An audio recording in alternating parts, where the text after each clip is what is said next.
সত্যি দারুণ লাগছে এই সৌন্দর্য। বাসা কোথায়? সারাঘাটেই। আচ্ছা, তাইলে তো আজকে মজা হবে সারাঘাটে গিয়ে। এটা হচ্ছে লালন শাহ সেতু এবং এদিকে রয়েছে হার্ডিঞ্জ ব্রিজ এবং এই যে চুল্লি দেখা যাচ্ছে রূপপুর পারমাণবিকের। খুলনা থেকে ছেড়ে আসা চিলাহাটিগামী আন্তনগর রূপসা এক্সপ্রেস। এই সারাঘাট পেরিয়ে ট্রেন চলাচলের মধ্যে অন্যতম ছিল আসাম মেইল, দার্জিলিং মেইল এবং নর্থ বেঙ্গল এক্সপ্রেস। ইতিহাস, ঐতিহ্য এবং সৌন্দর্যমণ্ডিত পদ্মা নদীর তীরে গড়ে ওঠা পাবনা জেলার প্রাণকেন্দ্র ঐতিহাসিক স্থান ঈশ্বরদী।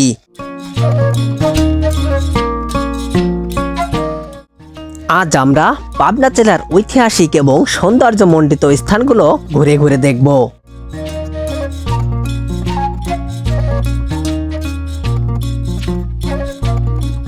এই হচ্ছে ঈশ্বরদী স্টেশন বাজার, আর এই বাজার থেকে অটোতে যাচ্ছি রেলওয়ে স্টেশন গেট, আর সেখান থেকে এরপরে আমরা যাব সারাঘাট। মামা ভালো, বাসা কোথায়?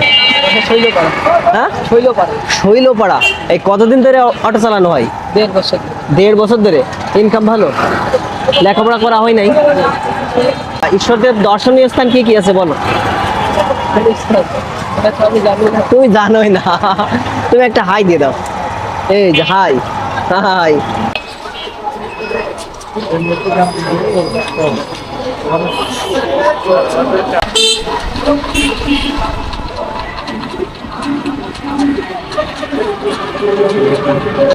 চলে এলাম রেল গেটে।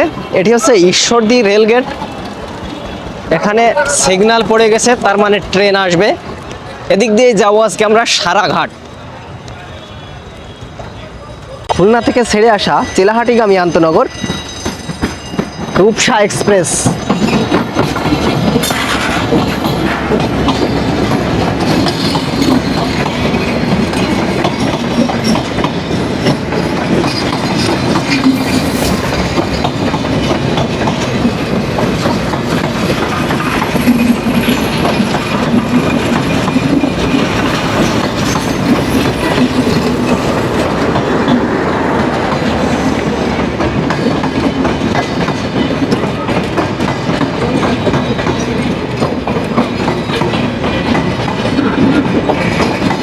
বিদায় রূপসা। ঈশ্বরদী রেলগেট থেকে আবার একটি অটোতে উঠে পড়লাম। মামা ভালো? বাসা কোথায়? সারাঘাটেই। আচ্ছা, তাইলে তো আজকে মজা হবে সারাঘাটে গিয়ে। আচ্ছা, যাই হোক, লেখাপড়া করা হয়েছে? হ্যাঁ, তাইলে ঠিক আছে, কিছু হোক বা না হোক। বাড়ি এই এলাকায়? বাড়ি এখানে বর্তমানে। আমার অরিজিনাল বাড়ি হচ্ছে রাজশাহী জেলা বাঘাপাড়া। ও, রাজশাহীর বাঘায়। ভাইয়ের নাম কি? আমার নাম হচ্ছে মোহাম্মদ আসাদ আলী। এই হচ্ছে আসাদ ভাই, সে হচ্ছে ঈশ্বরদীতে থাকে, অটো চালাচ্ছে, সারাঘাটে আপাতত থাকছে। মোটামুটি ইনকাম ভালো না? আলহামদুলিল্লাহ। আলহামদুলিল্লাহ। একটা হাই দিয়ে দাও। হ্যাঁ, হাই দিয়ে দাও। হাই। হাই।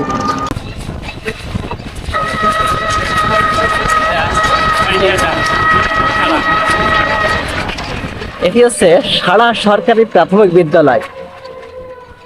সারাঘাট কিন্তু একটি ঐতিহাসিক স্থান, আর এটিকে ঘিরেই গড়ে ওঠে সরকারি প্রাথমিক বিদ্যালয়। এটি 1952 খ্রিস্টাব্দে স্থাপন করা হয়।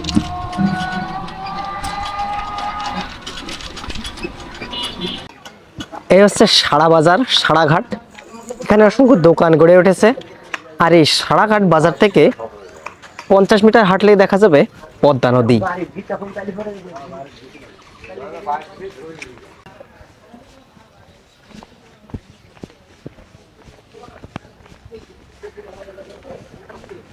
এই সেই স্থান যেখানে একসময় নদী পার হয়ে আবার ট্রেন চলতো। এই হচ্ছে সেই নদী, আর যেটি হচ্ছে পদ্মা নদী। এই হচ্ছে বর্তমান অবস্থা পদ্মা নদীর। 1878 সালে কলকাতা শিলিগুড়ি থেকে 185 কিলোমিটার পথ পেরিয়ে এই নদীর ওই পারে দামুক দিয়ে এসে ট্রেন থামতো। এরপরে এই সারাঘাট থেকে 336 কিলোমিটার পথ পেরিয়ে চলে যেত পার্বতীপুর হয়ে শিলিগুড়িতে। এই সেই বিখ্যাত স্থান যেটি হচ্ছে ঈশ্বরদীর সারাঘাট। আর এই হচ্ছে বর্তমানে সাড়াঘাটের চিত্র।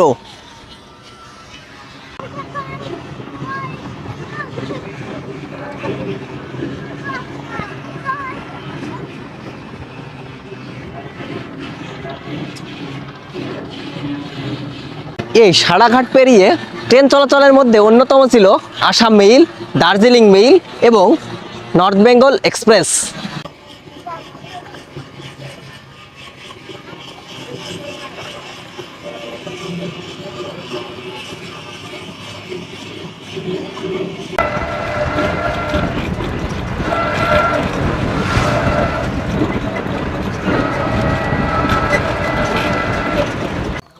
এই হচ্ছে বিভাগীয় রেলওয়ে ম্যানেজারের কার্যালয়। এখানে সেই স্টিম ইঞ্জিনের যে লোকোমোটিভ সেটি আছে, ন্যারো গেজ। আমরা প্রবেশ করলাম ভেতরে।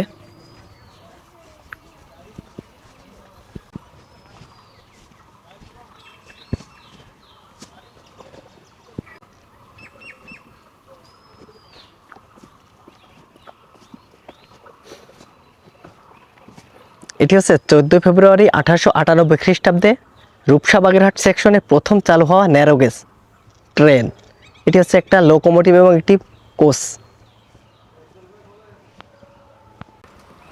1971 সালে মহান স্বাধীনতা যুদ্ধ চলাকালে হার্ডিঞ্জ সেতু এলাকায় নিক্ষিপ্ত বোমার অংশবিশেষ, যেটি হচ্ছে 12 নম্বর স্প্যানটি ক্ষতিগ্রস্ত হয়। আমার পেছনে দেখতে পাচ্ছেন বাগেরহাট রূপসা সেকশনে চালু হওয়া প্রথম ন্যারো গেজ ট্রেন। আর এটি ছিল বাংলাদেশের একমাত্র ন্যারো গেজ ট্রেন। এটি বর্তমানে পাকশি বিভাগীয় রেলওয়ে অফিসে অবস্থিত। আর এখানেই মানুষ আসে এটি দেখে এবং এটি দেখার জন্য এখানে আসে।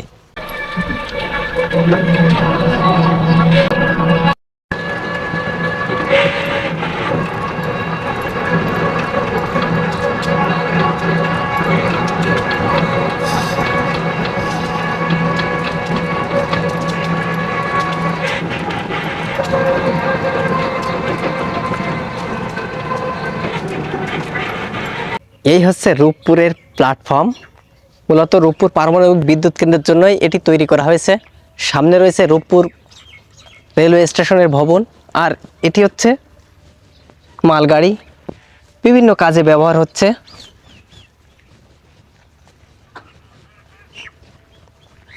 এই হচ্ছে রূপপুর রেলওয়ে স্টেশনের ভবন। সুন্দর একটি রেলওয়ে স্টেশন এই রূপপুর রেলওয়ে স্টেশন। তবে বর্তমানে এটি প্রায় অকেজো, শুধুমাত্র মালগাড়ি ছাড়া আর কিছু ব্যবহার হয় না। কিছুদিন পূর্বে অবশ্য ট্রেন ভাড়া করে এনেছিল এখানে। এই হচ্ছে টিকিট কাউন্টার ভবন, আর এদিকে রয়েছে প্ল্যাটফর্ম। আমরা বেরিয়ে যাচ্ছি রূপপুর থেকে। আর বাইরের দৃশ্যটা না দেখতে ভালো লাগছে, অনেক ভালো লাগছে দেখতে। এই হচ্ছে পাকশি রিসোর্ট। এই ঈশ্বরদীর ভেতরে সবচেয়ে পরিষ্কার পরিচ্ছন্ন এবং লাক্সারিয়াস হোটেল এই পাকশি রিসোর্ট।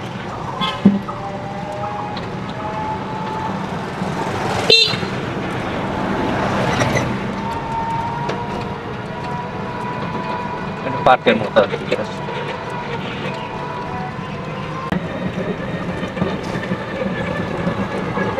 ডান দিকে থেকে গেল ফুরফুরা শরীফের মেন গেট। এই হচ্ছে ফুরফুরা শরীফের মেন গেট।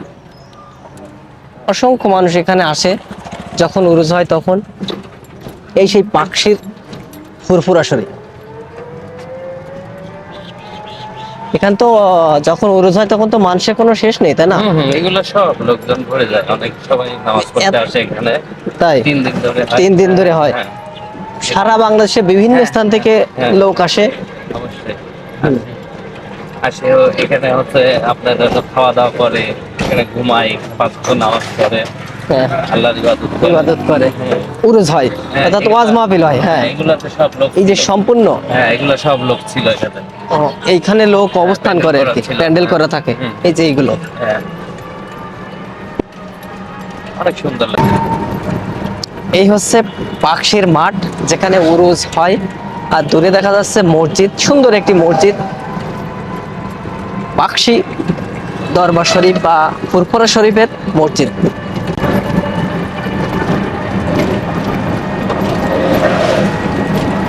পাকশির যে রেলওয়ে টানেল আছে সেটিকে প্রবেশ করব। এটি তৈরি করা হয় 1913 সালে। ভাবুন 126 বছর হয়েছে এই টানেলটির বয়স, সে ব্রিটিশরা তৈরি করে দিছে, কিন্তু বর্তমানে একই রকম আছে, অক্ষত, নষ্ট হয়নি।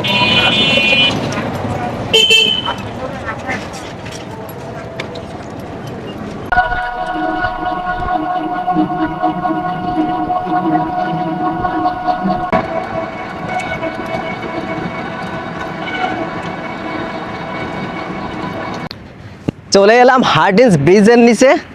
এই যে দেখা যাচ্ছে হার্ডিঞ্জ ব্রিজ, যেটি 1915 সালে চালু করা হয়। আর এই হার্ডিঞ্জ ব্রিজে আসা মাত্রই একটি ট্রেনের দেখা পেয়ে গেলাম। কোন ট্রেন আমি জানি না।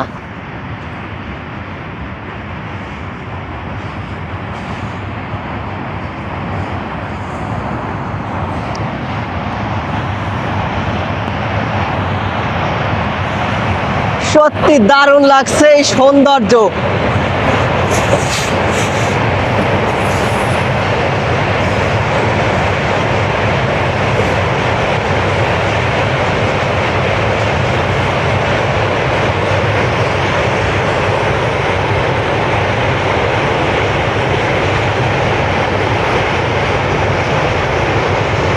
আন্তনগর চিত্রা এক্সপ্রেস এই মুহূর্তে চলে গেল। চিত্রা এক্সপ্রেস,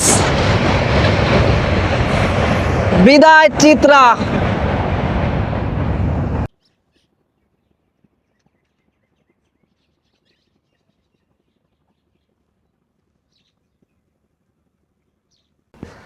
এই হার্ডিঞ্জ ব্রিজের নিচে অসংখ্য দোকান গড়েছে। এ হচ্ছে বালুর ড্যাম, আর এরকম অসংখ্য দোকান পেয়ে যাবেন। উপরে হচ্ছে হার্ডিঞ্জ ব্রিজ। সত্যি দারুণ লাগছে এই সৌন্দর্যটা। এই মুহূর্তে আমি রয়েছি পদ্মা নদীর পাড়ে, আর এই যে দেখা যাচ্ছে পদ্মা নদী, পরিষ্কার পানি। এই রয়েছে হার্ডিঞ্জ ব্রিজ এবং এদিকে রয়েছে লালন শাহ সেতু। আর এই যে দেখা যাচ্ছে রূপপুর পারমাণবিক বিদ্যুৎ কেন্দ্র।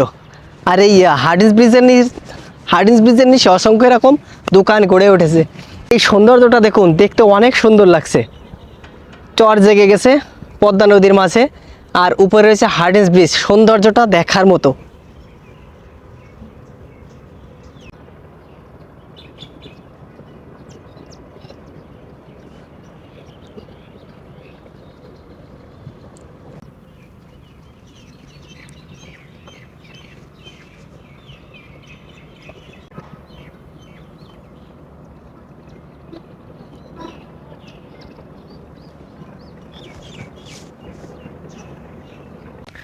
আমার পেছনে দেখা যাচ্ছে এই যে রূপপুর পারমাণবিক বিদ্যুৎ কেন্দ্র, যেটি বাংলাদেশের ইতিহাসে সবচেয়ে বড় প্রজেক্ট। আর এই হার্ডিঞ্জ ব্রিজের নিচে আসলে একসাথে লালন শাহ সেতু, এটি হচ্ছে লালন শাহ সেতু, এবং এদিকে রয়েছে হার্ডিঞ্জ ব্রিজ, এবং এই যে চুল্লি দেখা যাচ্ছে রূপপুর পারমাণবিকের। সত্যি এই সৌন্দর্যটা এক কথায় অসাধারণ, এটি দেখার মতো।